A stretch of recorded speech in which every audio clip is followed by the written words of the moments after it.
Chapter 30. Lamont had more or less settled, but still behaved oddly on occasion. Nightmares plagued him, and he often woke Gabranth in the middle of the night for assurance, though he had become too prideful to admit it. Normally, this was Vane's job, but as he had now become the subject of most of the offending dreams, his reassurance did little to help. Monty had gone to him only once, and, unable to reveal the whole of the vision, had leaned sadly into his brother's side and whimpered, "I don't want you to die." Vane himself had numerous nightmares after that. Monty had also taken to sitting before his father's tomb for a good 20 minutes or so each day, and had for some reason begun to regard his brother's graves with sullen gazes as well. Vane had gone to fetch him for dinner one evening, and in passing found fresh flowers before the headstones of both empresses, his mother's and Monty's, but decided against bringing it up.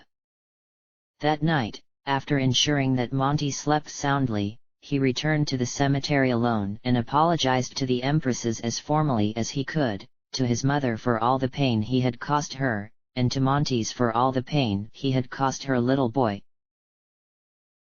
About a week after this, Vane had come to the lab to find Lamont cradling a white rat protectively against his chest while Sid tried to coax him into giving it up for experimentation.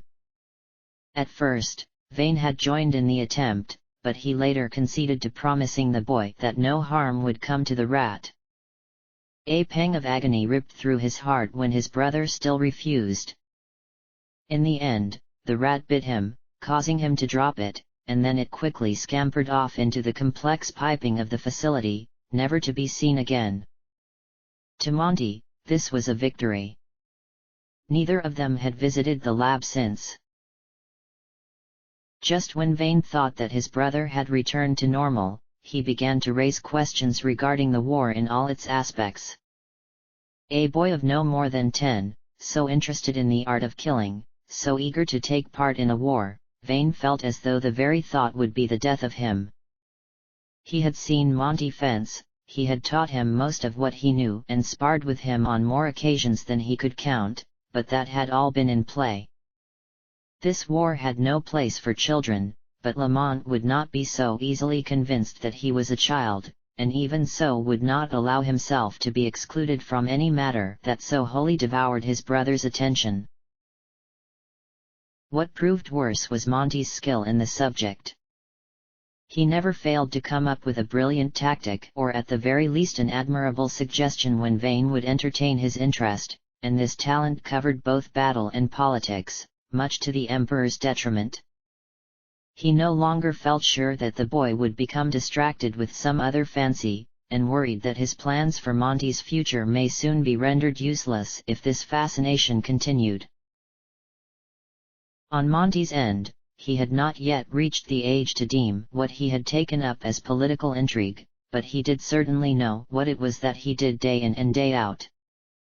In keeping close to Vane, he kept close to Ashalia, and learning his brother's tendencies in warfare gave him the upper hand where both diplomats were concerned. He remained steadfast in his insistence that he would not take up politics to any extent greater than necessary, but he would not see his country further affronted in this war, even if such a reputation granted it ultimate power. The events of the past few weeks had stirred an unfortunate awakening within him, not only in terms of government, but of people in general, and now that he knew what the world was capable of, he felt sure that it was up to him to fix it, and felt determined that with a little hard work, he could right his family's wrongs. He had been especially upset to learn that Drace was not given the proper burial afforded all other judges. It was written clearly in Arcadia's law that those executed for treason were not to be granted marked graves, for their very memory served as an insult to the country, but Gabranth eventually confided in Monty that he and Zargiboth had seen her laid to rest beneath an oak tree on a nearby hill overlooking a meadow. Monty had insisted on seeing it, and so Gabranth led him to it late one night without Vane's knowledge, and let him inspect the fresh soil and memorize the position of the tree. neither of them gave any mention to the heart carved in its trunk. Lately, Monty had taken notice of the second sword at Vane's hip. He did not know why exactly his brother carried their father's sword around, but he feared that no explanation would serve in any way to ease Vane's increasingly troubled mind. In truth, he still struggled to move past the relief that overcame him upon hearing word of Bergen's demise, for he had dreaded putting Vane off Balthier's trail. Bergen had been something of a friend, after all. He had taught Monty much of battle strategy, as well as how to effectively interpret the ever-grim expressions of the senators. But Monty knew he could not let every event that came to pass hinder his progress with his brother. He had set sufficiently confining boundaries without the Emperor's knowledge, but Vane would not follow the path Monty cleared for him without guidance, and Vane hated passionately being told what to do. Unfortunately, Monty soon found himself with no other choice, and now, some time after the sun set, he stood at his brother's side before the great windows of the throne room, arguing with the Emperor solely because he found it both more effective and more dignified than pleading. "Make amends with Lady Ashalia and restore Dalmasca sovereignty," he insisted, trying hard not to sound so adorable in his precociousness. "It's the only way to avert war." Vane sighed, gazing out into the courtyard below with weary, exasperated eyes. "It is a war of necessity, your Lady Ashalia is bent on it. She will not rest until her revenge is full wrought." "I don't think she will take revenge," Monty replied, staring up at him, knowing that he could convince him if only he'd grant him more than a fleeting moment of eye contact. "She is harsh, I know, but she's compassionate, too. She understands remorse, she'll accept an apology." "Perhaps she will," Vane admitted, "but her people won't be so understanding. That's why you have to do it soon. If you blame father for the occupation and publicly declare that you intend to make right his wrongs, they'll see Arcadia in an entirely new light. They'll see it as weakened. They'll see it as dignified." Vane sighed. "You are young, Monty." Monty smiled. "And you're presumptuous."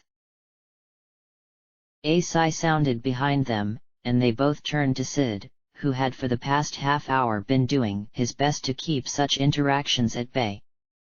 "Will you two give it a rest?" he asked. "It's a heavy sight, brothers fighting." "We're not fighting," they replied in unison. "Monty," he went on, "I thought you hated politics." "Not at all," the boy answered, stepping away from Vane. "It's just that there are so many more important things." "Not lately, He smiled shyly, glancing to the floor, but said nothing. "I don't see what you two think you will accomplish by depriving me of still more sleep," said Vane, taking slow strides toward the center of the room. "We've got the world right where we want it. The resistance is hopeless and Bujerba will go peacefully once the Marquis is taken care of."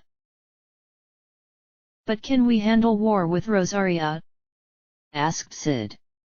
"We may have a good deal of power, but our dear conquered subjects will defect the first chance they get." While Vane took up the argument once more, Monty stared somewhat blankly out the window, pondering how he would corner his brother into agreement without earning his distrust. The flutter of a swan's wing caught his attention briefly, for many of them floated elegantly in a pond down in the darkened courtyard. There was something about the movement, the sudden rambunctious feistiness that quickly reverted back to sleek feathered grace, that reminded him of Penello. Vane seemed to make a valid point in the conversation, that Arcadia had driven many lands into submission before, and had only grown in power since then, and Lamont found his break. "The power isn't worth the reputation," he explained with an optimistic calmness that seemed to instantly settle the atmosphere. Everybody's afraid of us, if your control lapses for even a moment, we'll be a prime target. But that fear, Vane countered, is the only thing that keeps me in control.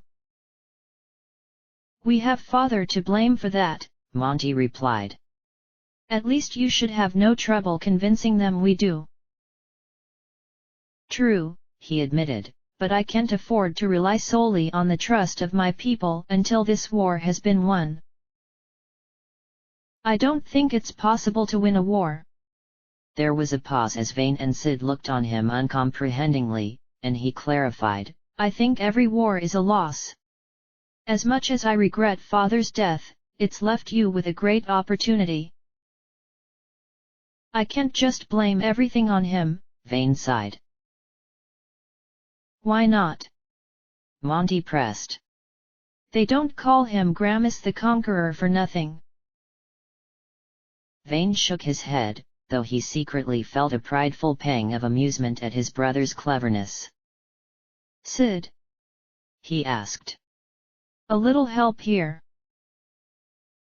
Sorry, Highness, Sid said with a smile. I think Monty's onto something. Rosaria is scared witless of you. If you put Arcadia in a less powerful position, this ever-looming war might die down. Or they'll just take us for all we're worth, Vane groaned. Not if the princess sides with us, Sid replied. She stands to rule Dalmasca and Nubratia. If they trust us, we won't need to continue the occupation. Why have servants when you can have friends, right? Added Monty. Vane eyed the boy carefully, trying perhaps a bit too hard to sum up his motivation. You're using her, he said at last. Lamont smiled. No more than she's using me. At this, Vane cast a gaze on him that seemed to waver between shock and respect, but Monty cared little, reverting back to the more important issue. Look. A major component of the Nalbina Treaty was that you marry her, so you can start by throwing that part out and then move on to more political matters. It will take some sucking up, but you can gain her trust eventually. It's the political matters that worry me, said Vane. She has no reason to cooperate with me, and simply breaking off some trumped-up engagement isn't going to give her one. Slow down, Vane, Sid interceded. I'm sure he's thought that out, too. Flattering sarcasm, Sid, said Monty. I pride myself on it, he replied. One of her biggest problems right now, Monty continued, is freeing Dalmasca without leaving Nubratia behind. She needs that alliance more than anything.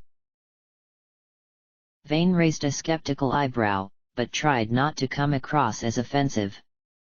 You want me to release them both? No, I want you to release them both and Landis. Lamont quickly felt the sting of his brother's waning attention and explained, if you free Dalmasca and Nubratia, Landis will ally with them immediately, and it's only a matter of time before Rosaria joins in. By setting them all free at once, they all have reason to remain on good terms with Arcadia and stay away from Rosaria. Allies? Vane asked. He nodded. Exactly. You could start by reinstating the Senate. Have all new members elected while we still hold occupation. That way we could legally have representatives of all three territories on hand to discuss our withdrawal, and when it's all said and done, you can restore Arcadia as an independent nation. If you keep up appearances, you can work it in your favor. Tell them we are dependent on our occupied territories? Do you really think they'll fall for it? Politics is just a bunch of lies anyway, isn't it? And you condone this? If it's for the greater good. Vane again looked him over critically, and this time Monty took notice of it. What? I've never disappointed you before. Never like this. I guess that's why you're emperor and I'm not. At this, the great doors at the end of the room opened quietly, spilling a yellow stream of light across the dim floor that was quickly blocked as Gabranth entered. Forgive my interruption, Majesties, he said with a short nod of respect, but bedtime was half an hour ago. Monty smirked. That might be a factor as well. This got a laugh out of Sid and a small smile out of Vane, but it was clear that Lamont would not be leaving until some resolution was met, so Vane spoke up once more. Gabranth. You always have perfect timing. Gabranth shifted a bit, and Vane cast his gaze back to Monty. The princess may well be using your trust for her own gain. I would enact your plan only if I was certain otherwise. What are you suggesting? The young lord asked hopefully. You trust Gabranth, don't you? Of course. Gabranth gulped with well-hidden uncertainty. Then send him to be the eyes of the Empire, Vane went on. Monty cocked his head curiously. What? A young royal she might think easy to take advantage of, but a judge will put her in her place. Threaten her, you mean? Well, that too. She'll maintain her position, she's not afraid of us or the judges. Then what harm could it deal? A moment of hesitation settled, and Monty's voice briefly seemed unnervingly childlike. Will this convince you she is honest? In all likelihood, yes, Vane assured him. Then you leave me no choice. Very well, then. The Emperor turned once more to Gabranth. Gabranth, I would have you seek after the Lady Ashalia as soon as possible to adjudge whether she makes overtures of peace or war. Should you espy peace, you will arrange a meeting between she and I to discuss the release of her country from occupation, if not, you will defend Arcadia as your oaths have instructed you. It will not come to that, I'm sure, Monty added quickly. I have faith in her, faith in you both. As you will, Gabranth sighed. Now, if you're quite finished here. Right. Sorry. Monty shook his head and turned to Vane. Good night, brother. Good night. He smiled slightly and headed for the doors, nodding to Sid in passing. Sid. Sid returned the gesture. Monty. As the boy left at Gabranth's side, Sid noticed with both concern and intrigue the look of abandonment on Vane's face, which escalated into a brief wince as the great doors shut. No hug? Sid asked. Vane blinked once, but kept his gaze fixed on the doors that separated him from his brother. Not since father passed. Passed, Sid replied with a small huff of amusement. That so sweet a child could be your brother is hard to believe. Monty is as he should be, and he'll remain so as long as I have any say in it. Which won't be long, by the look of things. Now Vane clasped his hands behind his back and set his jaw tightly, and said in a low tone, Yes, he is becoming difficult. Well, you'd best brace yourself, Sid warned almost merrily. Another year or two and he'll be impossible. This is normal, right? Oh, certainly.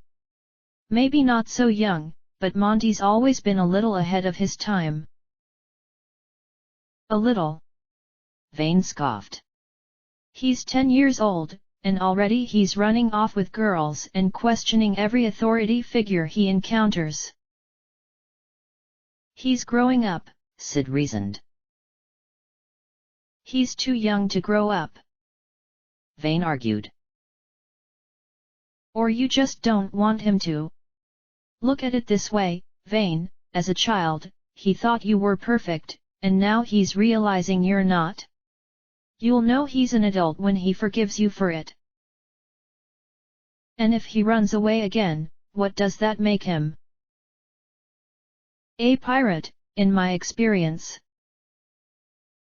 Releasing a groan, the Emperor wearily raised a hand to his forehead, closing his eyes and rubbing them. I just don't understand what I'm doing wrong here. I have sheltered him from everything and still he is more loyal to his bodyguard than to his blood. That should be fixed upon Gabranth's return, Sid assured him with a shrug. Vane suppressed a sigh. And if not, I've always got the Nalbina card ready to play. It truly pained him to say such things, but he could not trust Monty's well-being to one who would betray his own brother. He could not trust Monty's well-being to anyone. And yet, as time passed, he grew to fear the day the boy would take charge of his own life, leaving Vane powerless to protect him, though even in adulthood he may still need it. With an empire under his command, he had no time to spare on contemplating how urbane his little brother had grown as of late, and yet for the majority of his waking hours, he could focus his thoughts on nothing else. In the past month, Lamont had begun to resemble his eldest brother more than Vane, and his grandfather more than Gramis. At heart, Vane recognized this as a good thing, but he nevertheless dreaded the possibility of one day finding himself at irreconcilable odds with Monty, and took comfort only in his certainty that the boy struggled with the same worry. Yet to some extent, the situation currently operated in reverse, for while neither brother expressed any serious disagreement, they had come to continually seek out the other's approval, each striving to become worthy of the esteem his brother heaped upon him. Still, though, Vane went on, what more can I do for him? All the power in the world, why can't I fix that? Sometimes it's best to just do nothing, Sid advised him. It's an unfortunate fact about other people, you can't control them. Vane shook his head. I just don't want him to get hurt because of me. He won't, Sid assured him. You can't let this distract you. We've got bigger fish to fry. He nodded, but could not conceal his worry. He had gotten by this far, though, his brother growing, regaining his wounded happiness, his father's sword at his side, ever consoling him that he was not the worst tyrant House Solidar had set forth. Though the process proved slow, things had gotten better, and it looked as though they would continue to improve if he minded them appropriately. I suppose you'll be wanting to join the search for our princess, he said with a bitter sigh. Sid smiled. She'll lead us straight to the Sun Crest, after all. Then I hope you will do me a favor and keep watch on Gabranth, see that he does as he's been told. You sure know how to have a good time, Vane. Noting the subdued groan beneath his words, Vane bit back his exhaustion and shook his head faintly. Just see that the princess gets what she's earned. And the Nethysite? Sid asked. What you will. Humph. You're beginning to sound like your father. Oh, don't say that. He groaned, and Sid continued. I know you're sore about Monty, but you've got to focus on your country right now. Nethysite is our only advantage, we can't let her use it against us. I realize how important it is to you, Vayne explained, but the paranoia is really becoming too high a price for a mere weapon. Monty was right, the more they fear us, the harder they'll try to destroy us. Is your mind really changed so easily? We can hardly even use it, Sid. You saw what happened in Nabudis. Magicite may not be as powerful, but it's at least predictable. And widely available, Sid scoffed. I see your point, though, and I assure you there's no need for concern. I've already figured out how to contain it, now it's just a matter of building big enough cannons to have some real effect. I wouldn't have wasted so much of your time and money on this endeavor if I hadn't been certain of its payoff. Like Vina always says, what good a power that cannot be harnessed. Vayne rolled his eyes with a sigh. And what does Vina have to say about the Sun Crest? She thinks it's a blessing and a curse. Whoever controls that blasted rock controls the one we live on. He paused, noticing the dubious glare that the Emperor now gave him, and with a shrug asked, What? I didn't know Vina was a she, Vayne said slowly. Well, she's not, he explained, but she doesn't take kindly to being called it, so back when we first met, we just flipped a coin and let bygones be bygones. Right. Sid smiled warmly, ignoring the brief, doubtful squint in Vayne's eyes. You know, she's grown quite fond of you over the years. You should talk to her once in a while. No, thank you, said Vayne. Suddenly, Sid turned, looking to his side and turning slowly as he spoke, his eyes fixed on the empty air. Oh, good. We were just talking about you. Another pause ensued, Vayne knowing better than to interrupt, and at length the doctor, an approving expression lighting his face, continued. Ah, taken the bait already, have they? Splendid. He looked to Vayne. The princess has been given her treaty blade. Once Vina takes it from her, it will be yours. And how exactly is Vina going to do this? He asked tiredly. Honestly, Vayne, why must you let everything trouble you so much? She hasn't led us wrong yet, has she? What is it with you? Are you afraid of success? You don't have to attribute everything to the voices in your head. He trailed off then, noting a faint disturbance in the air between them. A flutter disrupted the darkness, and a figure appeared as if only a reflection in the black depths of a lake. Translucent flashes occasionally denoted the surface of the creature, but at no point could the entirety of its being be seen, and only the dim glow of its eyes made its face visible amid the shadows that engulfed it, ever in motion, swirling and thickening like a mist devoid of light. In my head. Sid scoffed. Honestly, you're just like Bolthier. CID, Vayne questioned slowly, stepping back and placing a hand on the hilt of his sword, somehow fearing the use of his father's. What is that? A second of confusion passed before Sid's eyes widened gleefully and he stepped closer to Vayne's side, looking on the shimmering aquaria with deep interest. You can see her. Fondest greetings, Highness, the figure rasped chillingly. I do hope you'll forgive my distrust of you before this night. It is through unyielding caution, after all, that I have manifested our dreams all these years. Vayne stepped back, his expression muddled with alarm, confusion, and utter disbelief. Venat. Sid smiled and slapped Vayne on the back. Well, it's about time. I am no cause for fear, the creature assured him. This may be our first meeting, but we have long been allies in this war.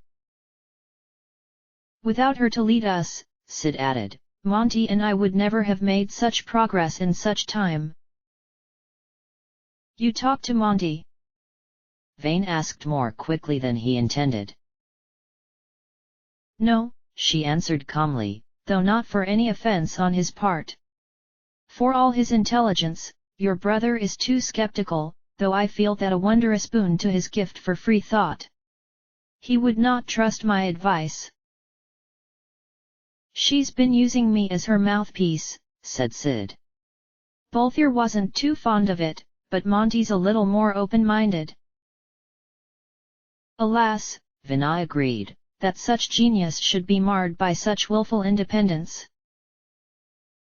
Vane's eyes darkened, his hand at his sword eased but unmoved.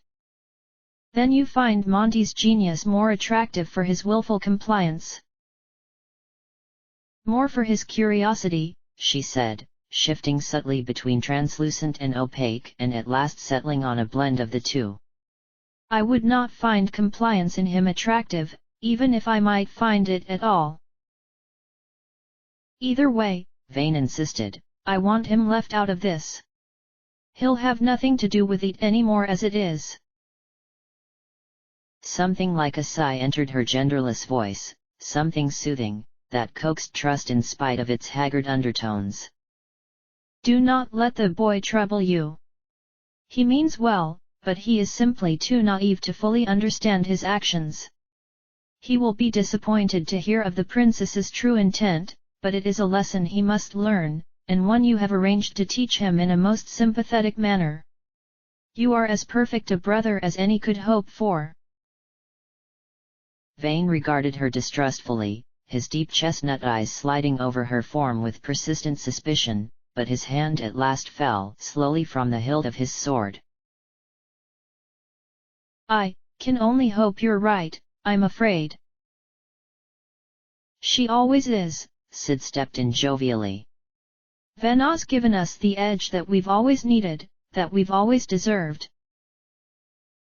No, Vana protested in a deceptively pleasant hum. The power of manufactured nethicite is the power of man, a weapon forged by his wisdom who would challenge the gods themselves. A fitting blade for a true dynast king. My counsel did but guide your able hand.